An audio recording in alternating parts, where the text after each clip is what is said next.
तो hello friends, स्वागत है आप सभी का आज की इस वीडियो में। और आज हम बात करेंगे कि केंद्र सरकार ने 30 अप्रैल बुधवार को जाति आधारित जनगणना की मंजूरी प्रदान कर दी है।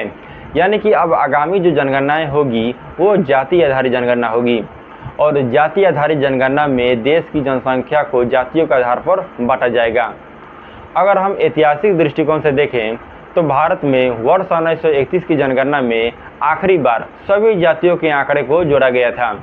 लेकिन बाद में आगे चलकर यानी कि स्वतंत्र भारत में जब जनगणनाएं हुई तो वर्ष 1951 के जनगणना में सभी जातियों के आंकड़ों को जोड़ना छोड़ दिया गया और सिर्फ अनुसूचित जाति और अनुसूचित जनजाति के आंकड़े ही जुटाए गए। अब चूंकि सरकार ने फैसला कर लिया है तो सरकार इस विषय पर क्या कहती है हमें इसे भी जानना होगा। तो सरकार इस विषय में यह कहती है कि इससे देश के सामाजिक और आर्थिक ढांचे को मजबूती मिलेगी और देश के समग्र प्रगति की दिशा में यह एक महत्वपूर्ण फैसला है। और इसका लाभ जो है वो विशेष रूप से समाज के उन समुदाय को होगा जो ऐतिहासिक रूप से वंचित रह गए हैं। अब हमें इसके पक्ष और विपक्ष यानी लाभ और हानि को भी समझना चाहिए।